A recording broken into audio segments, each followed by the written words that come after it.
Hello all viewers of কাঠগোলাপ, আশা করি সবাই ভালো আছেন। আজকে নতুন একটা ভিডিও নিয়ে চলে এলাম। তো অনেক দিন ধরে মন চাচ্ছিল একটু সাদা পোলাও আর চিকেন কারি খেতে।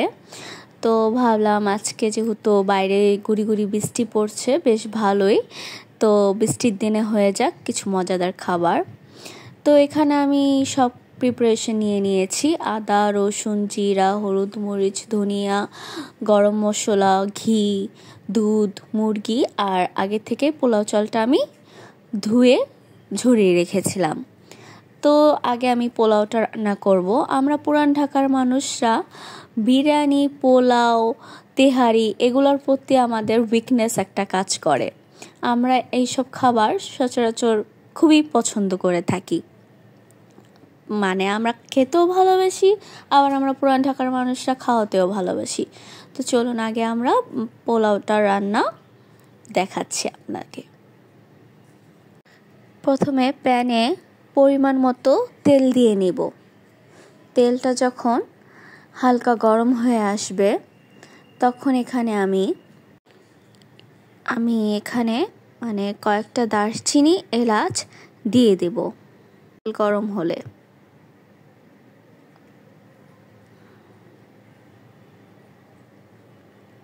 এখানে আমি 2টা তেজপাতা আর অল্প কিছু গরম মশলা দিয়ে দিলাম। গরম মশলাটা দিয়ে তেজপাতা দিয়ে ভালো মতো ভেজে নিতে হবে। গরম মশলাগুলো আর তেজপাতা একটু বাদামি হয়ে এলে এখানে আমি পরিমাণ মতো কুচনো পেঁয়াজ দিয়ে দেব।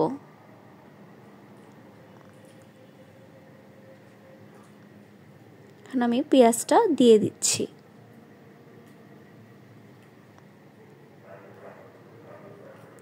আমার এখানে 1.5 কেজি চাল আছে এবং গোটা 2টা মুরগি আছে।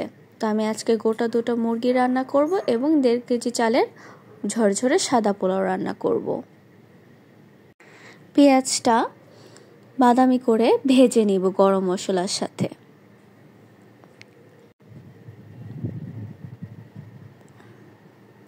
ভালো মতো পেঁয়াজটা ভাজা হতে হতে কার কার সাদা পোলাওয়ের সাথে চিকেন কারি বা চিকেন রোস্ট খেতে ভালো লাগে? আমার কাছে সাদা পোলাওটার সাথে চিকেন রোস্টটা বেশি ভালো লাগে, তবে চিকেন কারিটা একটু ঝাল ঝাল করে রান্না করলে খেতে বেশ মজাই লাগে। এরপর আমি এখানে পরিমাণ মতো রসুন বাটা, আদা বাটা দিয়ে নেব। আপনারা আপনাদের পরিমাণ মতো এখানে আদা রসুনের পেস্ট ব্যবহার করবেন। তারপর আমি সবগুলো উপকরণ একসাথে মিশিয়ে নেব। সবগুলো উপকরণ একসাথে মিশিয়ে এখানে আমি ভাজা ভাজা করে নিচ্ছি। মশলাটা যাতে ভালোভাবে কষে। যত মশলা কষবে তরকারির টেস্ট তত বেশি ভালো হয়। যে কোনো রান্নার ক্ষেত্রে এটা খেয়াল রাখবেন যে মশলা যাতে ভালোভাবে ভাজা হয়, কারণ মশলা যদি ভালোভাবে ভাজা হয় তাহলে মশলার যে একটা কাঁচা স্মেল আছে সেটা আর হয় না। এরপর আমি ভিজিয়ে যে ঝরিয়ে রাখা যে চালটা আছে সেটা আমি এখানে দিয়ে দিচ্ছি। এবার চালটাকে আমি মশলার সাথে ভালোভাবে ভাজবো। চালটাকে এবার ভালো করে ভাজা ভাজা করে নিতে হবে। চাল যত ভাজা হবে সিদ্ধ হওয়ার পরে চালটা তত বেশি ঝরঝরে হবে। তাই চালটাকে ভালোভাবে ভেজে নিতে হবে। আমার মতো কার কার বৃষ্টির দিনে ভুনা খিচুড়ি বা সবজি দিয়ে পাতলা খিচুড়ি খেতে বা এইরকম পোলাও, ঝরঝরে সাদা পোলাও, চিকেন কারি বা চিকেন রোস্ট দিয়ে খেতে ভালো লাগে আমাকে কমেন্ট বক্সে জানাবেন। চালটা ভালোভাবে ভাজা হয়ে গেলে আমি এখানে পরিমাণ মতো গরম পানি দিয়ে দিব।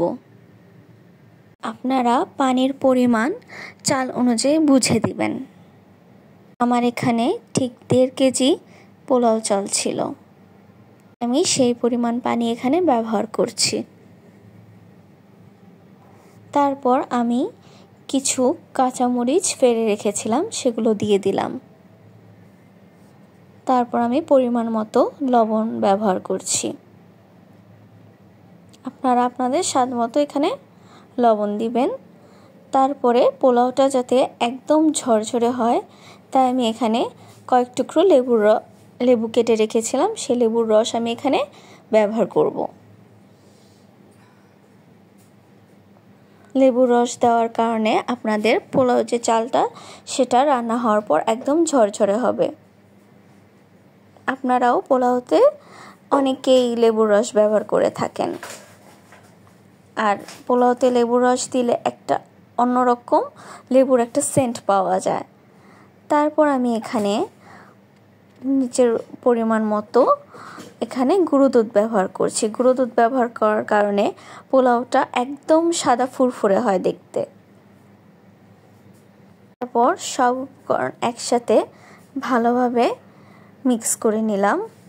এবার আমি চালটাকে ভালোভাবে সিদ্ধ হতে দেব। যখন আমার পোলাওটা হয়ে আসবে, আমরা আগেই ফ্রিজে মটরশুঁটি ফ্রোজেন করে রেখেছিলাম, সেটা আমি বের করে এখানে দিয়ে দিলাম। পোলাওতে মটরশুঁটি আমার কাছে বেশ ভালোই লাগে, আপনাদের কার কেমন লাগে সেটা আমাকে জানাবেন। আর যারা ব্যবহার না করেন তারা ব্যবহার করে দেখতে পারেন, যে মটরশুঁটি দিয়ে সাদা পোলাও খেতে বেশ চমৎকার লাগে। দেখুন এখানে আমার পোলাওতে দুধ আর লেবুর রস ব্যবহার করার কারণে আমার পোলাওটা কত সুন্দর ফকফকে আর ঝরঝরে হয়েছে। গরম গরম এই পোলাওটা আপনারা এভাবেই খেতে পারবেন। এখানে আমি পরিমাণ মতো ঘি ব্যবহার করছি। আপনারা আপনাদের পরিমাণ মতো ঘিয়ের পরিমাণটা দিবেন। আমার কাছে ঘিয়ের ফ্লেভারটা খুবই ভালো লাগে পোলাওতে। তারপর আমি এখানে সামান্য পরিমাণ চিনি ব্যবহার করছি। অনেকেই চিনি খান না, আপনারা যারা খান না তারা স্কিপ করতে পারেন। এই তো আমার পোলাওটা রেডি হয়ে গেল, ঝরঝরে সাদা পোলাও। এবার আমি চিকেনের প্রিপারেশনে চলে যাচ্ছি। পোলাওর সাথে চিকেন কারিটা ঝাল ঝাল করে রান্না করলে খেতে বেশ মজাই লাগে। আমি এখানে প্যানে পরিমাণ মতো তেল দিয়ে নিয়েছি। এবার আমি তেলটাকে ভালো করে গরম করে নেব। চুলার আঁচটা এই ক্ষেত্রে আপনি মিডিয়াম ফ্লেমে রেখে দেবেন। আমি এখানে তেলে গরম মশলা আর একটা তেজপাতা ব্যবহার করছি। গোটা গরম মশলা আর তেজপাতাটা ভালো করে লাল লাল করে ভেজে আমি এখানে আদা বাটা দিয়ে দিলাম। আদা বাটা দেওয়ার পর এখন আমি এখানে পরিমাণ মতো রসুন বাটা দিব। তারপর আমি ব্যবহার করব জিরা বাটা। পরিমাণগুলো আপনারা যে যতটুকু মুরগি নিয়েছেন তার মাপ অনুযায়ী এখানে আপনি মশলাটা ব্যবহার করবেন। সবগুলো মশলা একসাথে ভালোভাবে তেল ওঠা পর্যন্ত আমি কষিয়ে নেব। যে কোনো তরকারির মশলা আপনি যত বেশি কষবেন তত বেশি মজা হবে খেতে।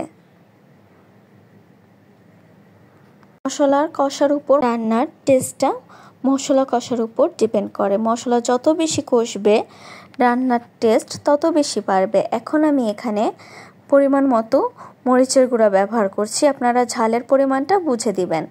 তারপর এখানে আমি সামান্য পরিমাণ হলুদের গুঁড়া দিলাম। হলুদ দেওয়ার পর এখন আমি এখানে পরিমাণ মতো ধনিয়া গুঁড়া ব্যবহার করছি। তারপরে সবগুলো মশলা একসাথে ভালো করে মিক্স করে কষিয়ে নিব, যত পর্যন্ত আমার তেলটা উপরে উঠে না আসছে তত পর্যন্ত আমি মশলাটাকে একদম ভাজা ভাজা করে নিতে হবে। আমি চিকেন কারিতে আলু ব্যবহার করছি না, কিন্তু আপনারা অনেকেই যারা চিকেনে আলু খান, আমরা অন্য পাতলা যে ঝোল করি সেটাতে আলু ব্যবহার করি। আলু দিয়েও চিকেনের যে ঝোলটা হয় সেটাও সাদা পোলাওর সাথে বেশ ভালো জমে। আমি এখানে মশলাটা ভালোভাবে কষে নিয়েছি, আমার তেলটা উপরে চলে এসেছে। এখন আমি এখানে পরিমাণ মতো টক দই দিয়ে দিব। টক দই দিয়ে একটু পরিমাণ পানি দিলাম। তারপর আমি টক দইয়ের সাথে মশলাগুলো আবার ভালো করে কষিয়ে নেব। যখন আমার কষে তেল উপরে উঠে আসবে তখন আমি এখানে আমার কেটে ধুয়ে রাখা ভালোভাবে মুরগিগুলো দিয়ে দিলাম। এখানে গোটা 2টা মুরগি আছে।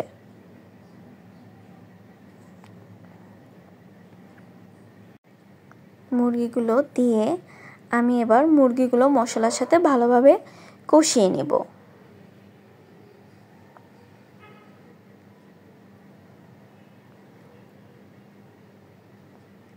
আমার কাছে মুরগির তরকারি হোক বা যে কোনো মিট, সেটা খাসি বা আপনারা যেটা খান, গরু, খাসি, মুরগি, যে কোনো মাংস জাতীয় তরকারি ঝাল না হলে আমার কাছে ভালো লাগে না, তাই আমরা একটু ঝালটা বেশি খাই।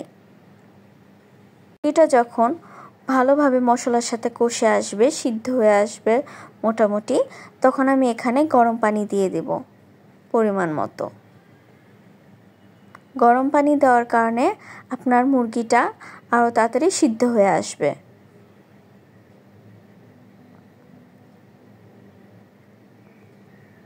দেখুন ঝোলের কালারটা কত সুন্দর এসেছে, দেখে এখনই খেতে মন চাচ্ছে। আমি যখন এডিট করতে বসলাম আমার এখনই খেতে আবার ইচ্ছা করছে।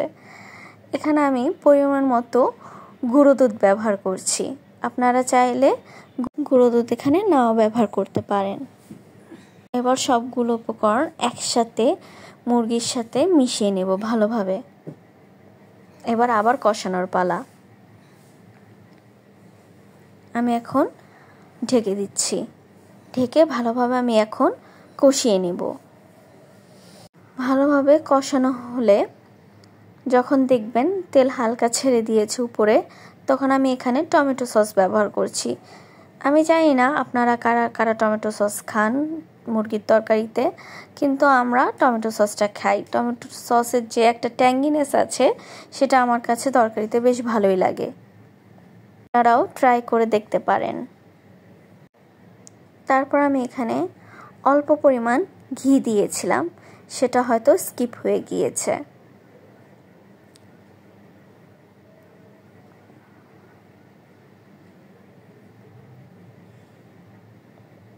ভালোভাবে যখন আমার মুরগিটা প্রায় অনেকাংশ সিদ্ধ হয়ে আসবে, ঝোলটা হয়ে আসবে, তখন আমি এখানে অল্প পরিমাণ সামান্য চিনি দিলাম। মিষ্টিটা আপনারা আপনাদের স্বাদ অনুযায়ী দিবেন, আর যারা মিষ্টি খেতে পছন্দ না করেন তারা মিষ্টি ব্যবহার করবেন না। আমি আবার ঢেকে আবার কষিয়ে নেব। ঝোলটাকে ভালোভাবে কষানো হয়ে এলে যখন দেখবেন ঝোলটা মাখো মাখো হয়ে গেছে, তখন আমি এখানে কাঁচা লঙ্কা মানে চিড়ে রাখা সেটা আমি ব্যবহার করছি।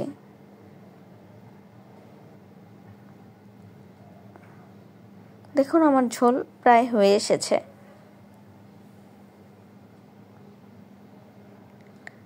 এই ছিল আজকের মতো। আশা করি সবাই ভালো থাকবেন। আল্লাহ।